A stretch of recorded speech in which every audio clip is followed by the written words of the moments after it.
दोस्तों आज कैंडल्स के बारे में कुछ ऐसा बताऊंगा जो आपने कभी भी नहीं सुना होगा और शायद आज के बाद कैंडल्स को पढ़ने का और कैंडल्स के थ्रू चार्ट्स को पढ़ने का आपका अंदाज बदल जाएगा। तो चलिए सीधा चलते हैं स्क्रीन पर। यहां पर दो कैंडल्स आपको नजर आ रही हैं, एक ग्रीन कैंडल है और एक रेड कैंडल है। अब बात आती है ये कैंडल जो मुझे यहाँ ग्रीन कलर की दिख रही है, इसके ऊपर एक मुझे ये विक नजर आ रही है जिसको कई लोग शैडो भी बोलते हैं, विक बोलते हैं। अब इसका मतलब क्या है? इसका मतलब ये है कि ये ग्रीन कैंडल है जो यहाँ जिसका ओपन यहाँ से शुरू हुआ और वो यहाँ तक बढ़ा।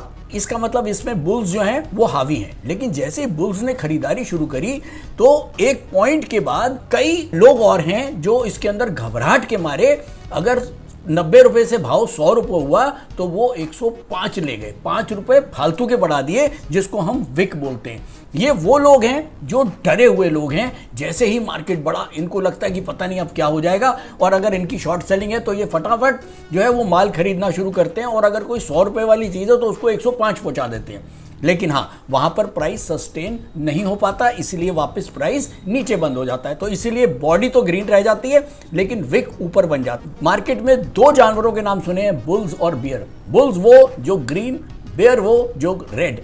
अब ये जो विक बनाते हैं, जो लोग डरे हुए हैं, जिनको जरा सा मार्केट बढ़ते ही घबराहट हो जाती है और वो जैसे ही 90 का माल 100 हुआ तो वो 105 तक लेने भाग जाते हैं, उनके स्टॉप लॉस कटने शुरू हो जाते हैं। ऐसे लोग हैं पिग्स।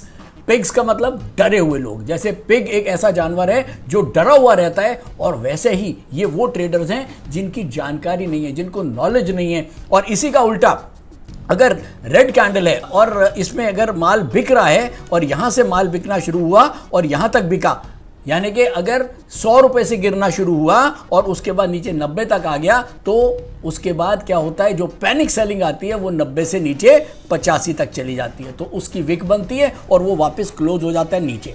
तो अल्टीमेटली जो नीचे सेलर का एक बहाव आता है वो पैनिक सेलिंग आती है, वो डरे हुए लोगों की सेलिंग आती है। इसीलिए आपने नोट किया होगा कि मैंने कभी भी विक को या शैडो को कंसिडरेशन नहीं दिया है। जब भी हम कैंडल की बात करते हैं, कैंडल की बॉडी की बात करता हूं, यूडीटीएस, कंप्लीट यूडीटीएस कैंडल की बॉडी के ऊपर आधारित है। कभी भी हमने शैडो को या विक को ध्यान नहीं दिया, क्योंकि मेरा पिग से कोई मतलब नहीं है। और हाँ, अगर आप डिटेल में इसको जानना चाहते हैं, सीखना चाहते हैं, तो जरूर आप आईएफएमसी की वेबसाइट पे जाएं और UDTS, unidirectional trade strategy, Investo trade Mantra, stock market course for professionals, बहुत बढ़िया कोर्सेज हैं। मॉनसून धमाका चल रहा है, 50% ऑफ है। तो बिल्कुल समझिए, कंसेप्ट को समझिए और उसके बाद ही मार्केट में आइए।